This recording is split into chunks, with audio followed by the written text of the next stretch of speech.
Happy Halloween! For the holidays, I thought that it'd be fun to share some ghost stories with you. The first one on the list happened roughly 2 years ago. I was staying with my grandparents at the time due to space issues at home, and I remember it being maybe 4 years since somebody I was close to passed. All the personal details aside about who this person was to me, the simple version is that I saw him as a second father figure, kind of like my dad away from my actual dad. I woke up one night in the very early hours of the morning, which I remember to be around maybe 3 o'clock in the morning. And I sleep facing the wall usually, so when I woke up, I tried to turn around to my other side, and I froze when I noticed something beside my bed. I wouldn't say it scared me or made me jump, but I did gasp when I saw it. There was a figure of a man leaning slightly over me, and as far as I remember, it was the size of an adult, and it looked like a shimmering blue mist. The creepiest part, though, were the eyes. They were glowing white from what I remember. The second it saw me, it began to disappear. The last thing to go were the eyes. Imagine the fog lights flashing on a car. It was very brief, it flashed once, just like that it was gone. I didn't feel terrified by it from what I remember, but I was just confused by what I had seen. I didn't feel any fear from it or any sadness or anything like that, but I just guess I was too tired to really think too much of it at the time. The only thing that I will say is that I've had a history of sleep paralysis before, and some horrific nightmares in the past, but one that stood out was the one that had my father figure in it, shortly after he had died. I had been thinking about him a lot in the days before experiencing the dream, but I wasn't exactly prepared for what I saw the night of that dream. I don't know exactly where it took place or how properly to describe it to you, but it reminded me of an old Italian countryside barn or something of the type. You know, like something you might find in Assassin's Creed, that kind of thing, with really old architecture, very rustic. And he was sat in there on a stool in the back with his acoustic guitar, and he was singing to himself. I remember walking in, and I'm not really sure if he even noticed me, but the entire time I was just watching him, and I remember how real it felt. To me, it felt like he was genuinely still alive for a moment, and playing his guitar like he used to when I saw him as a child. I wanted the dream to last for a while longer, but I woke up. Immediately after I woke up, I just began crying and I couldn't stop. It felt like, and I'm being dead serious, it felt like he was saying goodbye to me. And that's pretty much it for the first ghost story, if you could even consider it as one, given some details. But in my own way, I'd like to think the figure I saw at the side of my bed was him. But even still, I'm not really too sure if I'd go that far with it.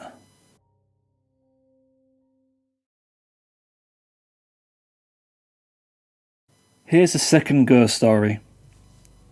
Back when I was in primary school, I would have been around 10 or so at the time that this took place. I used to spend a lot of time with my grandmother when she used to work at one of the oldest pubs in my town. She was a cleaner and was always there on her own most of the time to tidy up and make sure everything was turned off. I spent more time there with her than my older brother, and the best part was that I could just hang around and watch TV with a bottle of Coke if I wanted to. And I used to have a habit of collecting a lot of the old change that had fallen out of the pockets of drunk people too. And to this day I'm pretty sure I've still got that collection somewhere. That aside, whenever we were about to leave, the last thing to do was to go downstairs into the cellar where the fuse box was to turn main lighting off.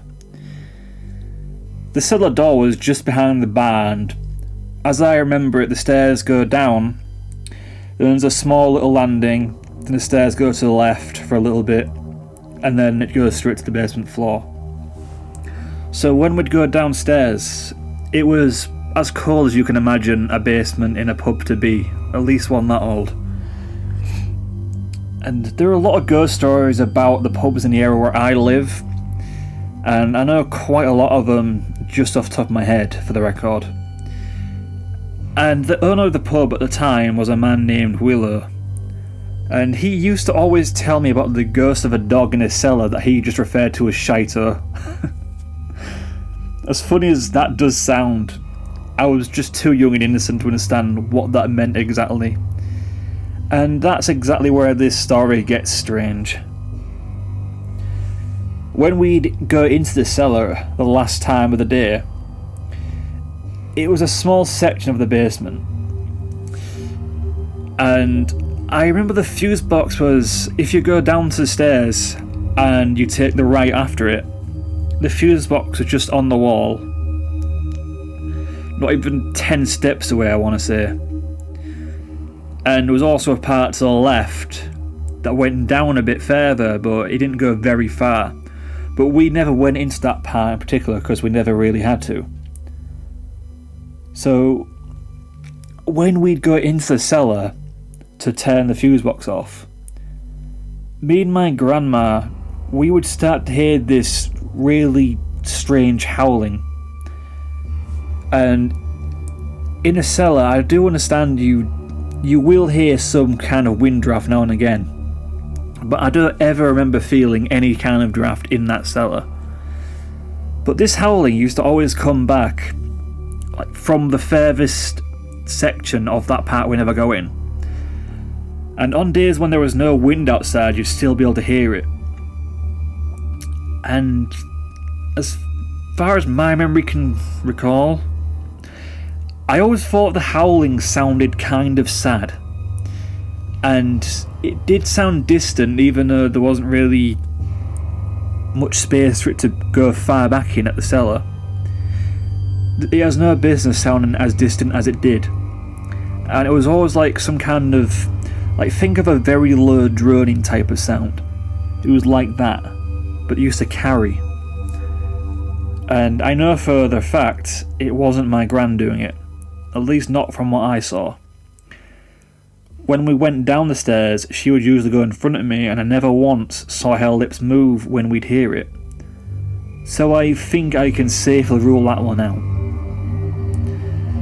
The creepiest part is that this dog, Shito, it would instantly respond to my gran when she'd call its name. And I do actually remember when she was stood there, she was going, "Shito, bye Shito, we're leaving now." And all we'd hear in response was something like, "Oh, oh." And I, honest to God, I think about this just about every single day I'm awake. And even still, I'm not even able to conclude exactly what that noise was or where it was coming from, and quite frankly, I don't really want to know. And the manager was probably having me on, granted, but it was suspicious to me that I'd always hear it directly respond to my gran when she'd call its name. And I haven't exactly been inside of that pub since I turned 18. And even then it was for a very brief time. And it's been even longer since I last went into the cellar. And for that I can't really tell you when that might have been. And it's such an old story that I doubt the people working at the bar now, like current staff or whoever might be managing it now, because management has changed since, I'm pretty sure they don't even know about this story at all. And I've been thinking about going in there just for giggles to try and creep them out by saying, "Oh hey, do you know about the ghost dog in the cellar?" But anyway, that is the conclusion of the second story.